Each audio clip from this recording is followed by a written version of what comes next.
नमस्कार दोस्तों, CDRK सिनी बीएड क्लासेज यूट्यूब चैनल पर आप सभी का हार्दिक स्वागत है, अभिनंदन है। देखिए, हम अध्ययन कर रहे हैं नॉलेज एंड करिकुलम, ज्ञान एवं पाठ्यक्रम। देखिए, इस पेपर के अंतर्गत आज की क्लास में हम स्थानीयकरण, लोकलाइजेशन, इस टॉपिक के बारे में चर्चा करेंगे। यह टॉपिक आपकी परीक्षा की दृष्टि से अति महत्वपूर्ण है, कई बार आपकी परीक्षा में आया हुआ है।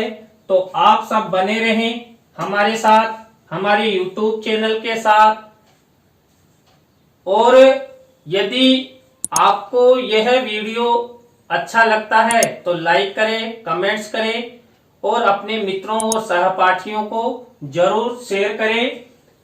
तो देखिए, जो ज्ञान एवं पाठ्यक्रम पेपर के अंतर्गत स्थानीयकरण, लोकोजेशन भी इसे कह सकते हैं। इसके अंतर्गत पहला बिंदु है स्थानीयकरण।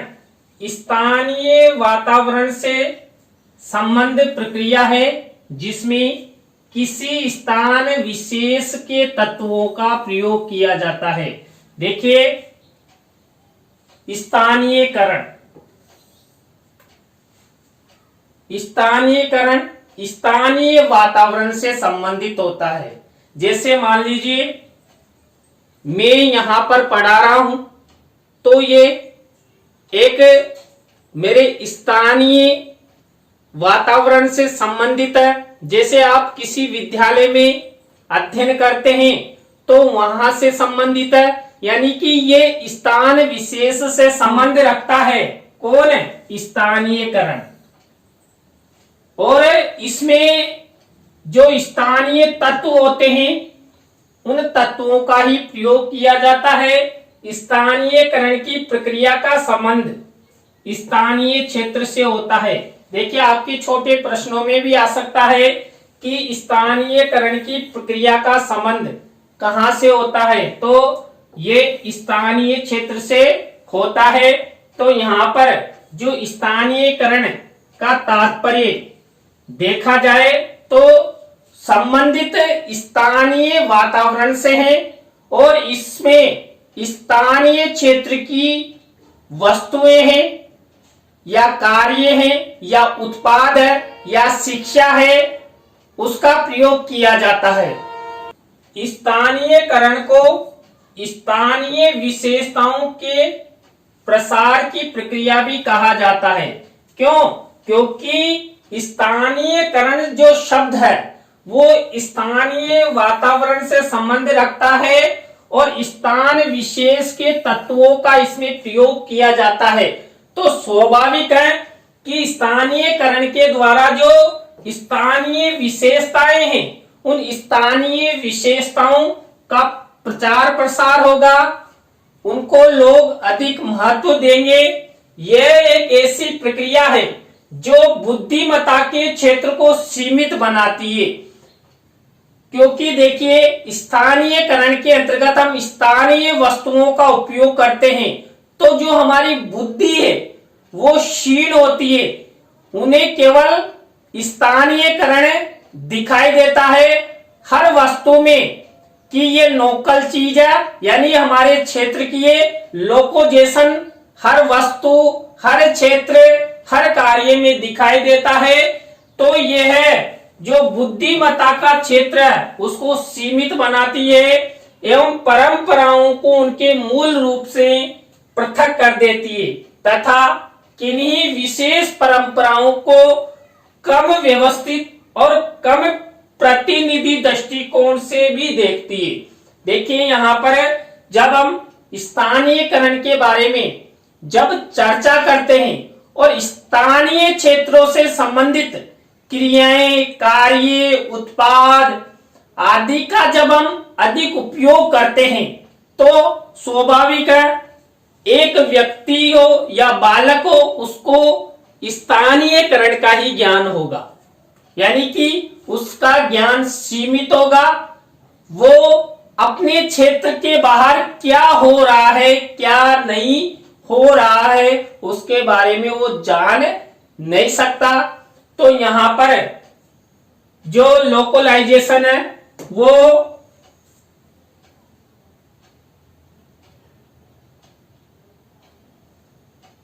स्थानीय वस्तुओं से संबंधित होता है। इस प्रकार स्थानीयकरण की प्रक्रिया वृहद परंपरा से लघु परंपरा बन जाने की अवधारणा है। देखिए, हम यदि हमारे मन में कि पूरा भारत ही हमारा परिवार है और हम कहें कि हम तो राजस्थान तक ही सीमित है, या हम कहें कि हम तो हमारे जिले तक ही सीमित है, या हम कहें हमारे गांव तक ही सीमित है, तो यहां पर स्थानीयकरण होगा। और यदि हम अपने पूरे राष्ट्र या पूरे विश्व को चाहेंगे तो यहां पर वृहद धारणा का निर्माण होगा। लेकिन स्थानीयकरण में लघु परंपरा यानी लघु अवधारणा का जन्म होता है, यानी कि स्थानीयकरण के द्वारा हम अपने ही क्षेत्र को, अपनी ही वस्तुओं को जो लोकल में पैदा होती है उनका अधिक हम प्रयोग करते हैं। देखिए, स्थानीयकरण का सबसे उदाहरण है सब्जियां। देखिए, जो सब्जियां हम खाते हैं, बनाते हैं, ये लोकल क्षेत्र से संबंधित होती है। और जो वेजिटेबल मार्केट है वो भी स्थानीयकरण से संबंध रखता है। सब्जियों को एक स्थान से दूसरे स्थान पर यदि भेजेंगे तो हो सकता है कि पहुंचने में समय लग जाए और वो खराब हो जाए। तो यहां पर सब्जियों की तरह ही स्थानीयकरण को महत्व दिया जाता है। स्थानीयकरण की अवधारणा का शिक्षा में प्रयोग प्राचीन काल से ही चला आ रहा है। देखिए, जो हमारा शिक्षा क्षेत्र है, इस शिक्षा क्षेत्र में स्थानीयकरण को अधिक महत्व दिया जाता है। देखिए, आपने देखा होगा कि अपने क्षेत्र के सभी बच्चे बाहर शिक्षा ग्रहण करने के लिए नहीं जाते हैं। जब बालक प्राथमिक कक्षाओं में प्रवेश लेता है, माध्यमिक कक्षाओं में लेता है, या उच्च माध्यमिक कक्षाओं में लेता है, या कॉलेजीय शिक्षा में प्रवेश लेता है, तो वहां पर हम अपने गांव, अपने जिले तक ही सीमित रह जाते हैं कि हमारे बच्चे तो ज्यादा दूर पढ़ने जा नहीं सकते, उन्हें तो गांव के स्कूल में ही हम भर्ती प्रवेश दिला देते हैं, जिससे वो यहीं पढ़ लिख लेंगे और साथ ही अपने कृषि कार्य को भी कर लेंगे। तो प्राचीन काल से ही स्थानीयकरण की अवधारणा हमारी शिक्षा में रही है। इसके अंतर्गत शिक्षा के पाठ्यक्रम में स्थानीय तत्वों, विशेषताओं का समावेश किया जाता है। देखिए, जब शिक्षा क्षेत्र में प्राचीन काल से ही जो स्थानीयकरण की अवधारणा चली आ रही है, तो स्वाभाविक है शिक्षा के पाठ्यक्रम में भी स्थानीय तत्वों, स्थानीय विशेषताओं का समावेश किया जाएगा कि अपने क्षेत्र में क्या हो रहा है, क्या नहीं हो रहा है, और वर्तमान में क्या अपेक्षित है, क्या परिवर्तन किया जाए, इनका पाठ्यक्रम हमारी शिक्षा में होता है। इससे किसी भी अवधारणा को समझने में बालक को सुविधा रहती है, क्योंकि वह प्रतिदिन स्थानीय वातावरण से अंतः क्रिया करता है। देखिए, जब पाठ्यक्रम में स्थानीय तत्वों या स्थानीय विशेषताओं का समावेश किया जाता है, तो जो विद्यार्थी होते हैं, बालक होते हैं, उनको समझने में भी सुविधा रहती है। क्यों? क्योंकि वो अपने लोकल क्षेत्र को जानते हैं। देखिए, बालक के सामने मातृभाषा बोली जाती है एक अध्यापक के द्वारा, तो बालक शिक्षा को शीघ्र अधिगम करेगा और अधिक करेगा। क्यों? क्योंकि बालक को मातृभाषा का ज्ञान है। तो उसी तरह यदि हम स्थानीय तत्वों एवं विशेषताओं का पाठ्यक्रम में समावेश करेंगे और उनके माध्यम से उन विषयों को पढ़ाएंगे तो छात्रों को अधिक समझ में आएगा। और देखिए, स्थानीय वातावरण के साथ बालक हमेशा जुड़ा रहता है कि हमारे क्षेत्र का वातावरण कैसा है, कैसा यहाँ पर कुछ नया है, कुछ पुराना है। किसी भी क्रिया को प्रत्यक्ष रूप से देखने पर उसकी छाप उसके मस्तिष्क पर भी पड़ती है। देखिए, जो स्थानीयकरण होता है, इस स्थानीयकरण के द्वारा बालकों को जो शिक्षा प्रदान की जाती है, स्थानीयकरण के अंतर्गत छात्र जो प्रत्यक्ष रूप से देखते हैं। मान लीजिए एक अध्यापक कोई उदाहरण बताता है, तो उदाहरण तुरंत वो अपने नजदीकी कोई उदाहरण बताएगा कि अपने गांव, अपने जिले में देखिए फला विद्यार्थी ने अच्छे अंक प्राप्त किए, तो लोकल से संबंधित है। तो लोकल से संबंधित होने के कारण छात्रों को झट से प्रत्यक्षीकरण हो जाएगा और प्रत्यक्षीकरण के द्वारा जो बालक सीखता है उसकी अमिट छाप होती है और वो जीवन भर बालक के मस्तिष्क में बनी रहती है। अर्थात बालक को अधिक लाभकारी स्थानीयकरण का पाठ्यक्रम होता है। इसके बाद देखिए स्थानीयकरण के क्षेत्र।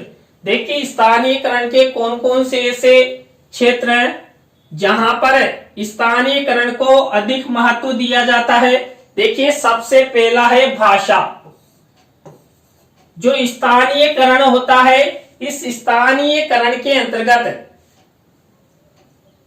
जो भाषा है उसको अधिक महत्व दिया जाता है। देखिए बालक सबसे पहले मातृभाषा सीखता है और मातृभाषा के माध्यम से यदि बालक को शिक्षण करवाया जाएगा तो बालक अच्छा अधिगम करेगा और बालक को अधिक ज्ञान भी होगा। मान लीजिए बालक की मातृभाषा हिंदी है और विद्यालय में उसे अंग्रेजी माध्यम में पढ़ाया जाएगा तो वो ज्ञान ग्रहण नहीं कर सकता। तो यहाँ पर जो स्थानीयकरण की यानी स्थानीय क्षेत्र की जो भाषाएं होती है उसको अधिक महत्व दिया जाता है। दूसरा है उत्पाद। देखिए मैंने सब्जी वाला उदाहरण आपको बताया था। जो भी अपने क्षेत्र में उत्पाद निर्मित किए जाते हैं उन उत्पादों का प्रयोग स्थानीयकरण के अंतर्गत होता है। हम अपने ही क्षेत्र के उत्पादों का अपने जीवन में अधिक से अधिक प्रयोग में लेते हैं। आपने देखा होगा हमारे देश में बार बार कई योजनाएं चलती है और उन योजनाओं के अंतर्गत आप सबको, हम सबको बार बार कहा जाता है स्वदेशी अपनाओ, स्वदेशी अपनाओ। तो वह क्या है स्वदेशी अपनाना? स्थानीयकरण है कि अपने ही देश की, अपने ही क्षेत्र की वस्तुओं का प्रयोग अधिक से अधिक करे, जिससे जो स्थानीयकरण पर व्यवसायीकरण है वो अच्छा होगा, लोगों को रोजगार मिलेगा और लोग बेरोजगार नहीं होंगे। इसके बाद देखिए शिक्षा। जो स्थानीयकरण के क्षेत्र उसमें थर्ड क्षेत्र शिक्षा।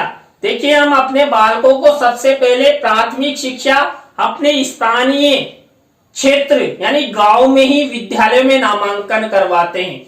अधिक से अधिक हम छात्रों को जिला हेडक्वार्टर तक ले जाते हैं और अधिक हुआ तो राज्य स्तर तक। तो यहाँ पर शिक्षा को भी स्थानीयकरण का क्षेत्र माना है। स्थानीयकरण के द्वारा ही बालकों को शिक्षा में महत्व दिया जाता है और जो स्थानीय विद्यालय होते हैं, महाविद्यालय होते हैं, उनको भी अधिक महत्व दिया जाता है। मान लीजिए कोई गर्ल्स है अब गर्ल्स कॉलेज में अध्ययन करना चाहती है और यदि अपने ही क्षेत्र में कोई कॉलेज होगा तो उसको अधिक महत्व दिया जाएगा, चाहे बालक या बालिका की रुचि विज्ञान लेने में है। और अपने क्षेत्र में यदि आर्ट्स का महाविद्यालय है तो आर्ट्स में ही उसको प्रवेश दिला देंगे। क्यों?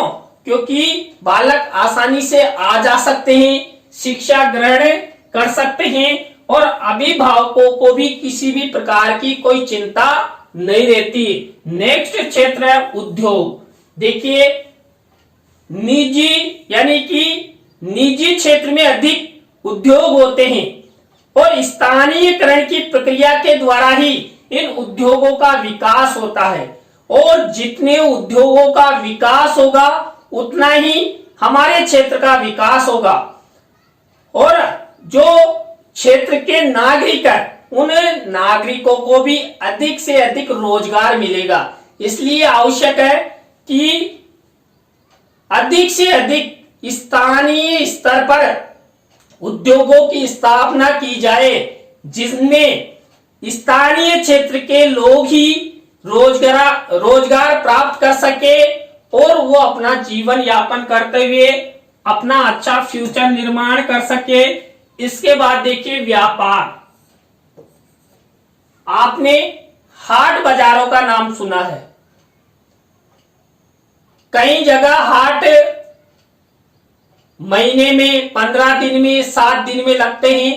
तो यहां पर व्यापार किया जाता है। किस स्तर पर? स्थानीय स्तर पर, हाट के अंदर। और स्थानीय वस्तुओं को अधिक महत्व दिया जाता है। तो स्थानीयकरण का क्षेत्र यदि हम सब अपनाएंगे तो स्थानीय व्यापार को बढ़ावा मिलेगा, स्थानीय व्यापारियों का विकास होगा। यदि वो व्यापार स्थापित करने में आर्थिक रूप से सक्षम होते हैं और वो कुछ और अधिक नया करते हैं तो उनके साथ साथ हम सबका भी विकास होगा। तो स्थानीयकरण को अधिक महत्व देना चाहिए। इसके बाद हमारा नेक्स्ट क्षेत्र है कृषि। देखिए, स्थानीयकरण के अंतर्गत हम कृषि को भी अधिक महत्व देते हैं, कृषि उत्पादों को अधिक महत्व देते हैं। हमारे क्षेत्र में स्थानीयकरण के अंतर्गत कृषि उत्पादों के अंतर्गत कोई सब्जियां हैं। देखिए, हम सब्जियों का उपयोग अधिक से अधिक करते हैं। कोई ऐसा ही परिवार होगा जो सब्जियों का प्रयोग नहीं करता है। सब परिवार सब्जियों का उपयोग करते हैं और सब ये चाहते हैं कि अपने स्वास्थ्य को अच्छा बनाए रखने के लिए पौष्टिक सब्जियां मिले, ताजा सब्जियां मिले। तो ये सब हो सकता है स्थानीयकरण के द्वारा। तो कृषि उत्पादों को अधिक से अधिक स्थानीयकरण, स्थानीय उत्पाद, स्थानीय कृषि को अधिक से अधिक महत्व प्रदान कर हम कृषि क्षेत्र में उन्नति प्राप्त कर सकते हैं, कृषि को बढ़ावा दे सकते हैं। वैज्ञानिक आविष्कार। देखिए, स्थानीयकरण के अंतर्गत स्थानीय क्षेत्र से संबंधित आविष्कारों को भी अधिक महत्व दिया जाता है। मान लीजिए हमारे क्षेत्र में कोई नया आविष्कार हो जाता है तो उसका प्रभाव पूरे क्षेत्र पर होता है। पूरे क्षेत्र का मान सम्मान पूरे राष्ट्रीय और अंतरराष्ट्रीय स्तर पर होता है। तो स्थानीयकरण के अंतर्गत हमें नए नए वैज्ञानिक आविष्कारों पर भी ध्यान देना चाहिए। मान लीजिए कोई बालक बुद्धिमान है, वो कुछ नया करना चाहता है तो स्थानीयकरण की प्रक्रिया के तहत स्थानीय लोगों को उसको प्रोत्साहन देना चाहिए, जिससे अपने क्षेत्र का अच्छे से विकास हो सके। इसके बाद तकनीकी। देखिए, हम चाहे शिक्षा क्षेत्र हो या कृषि क्षेत्र हो, स्थानीयकरण के अंतर्गत हम तकनीकी का प्रयोग करेंगे। आपने देखा है कृषि क्षेत्र में बूंद बूंद सिंचाई योजना, फव्वारा योजना, शिक्षा क्षेत्र में छात्रों को ऑनलाइन पढ़ाना जिससे कम से कम खर्चा आए, और अपने क्षेत्र में तकनीकी संसाधनों का विकास करना, छोटे छोटे उद्योगों का निर्माण करते हुए स्थानीय लोगों को रोजगार देना, ये सब स्थानीयकरण के क्षेत्र है। इसके बाद आयात निर्यात, देखिए आयात निर्यात में भी स्थानीयकरण के क्षेत्र के अंतर्गत इसको महत्व दिया जाता है।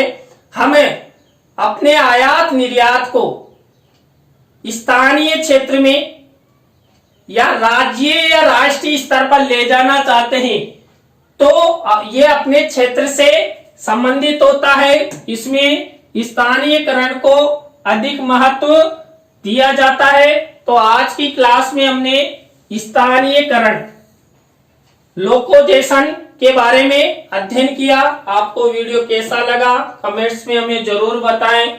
नए टॉपिक के साथ हम आपसे फिर मिलेंगे CDRK Saini B.Ed classes YouTube channel पर। तो राम राम सा, बाय।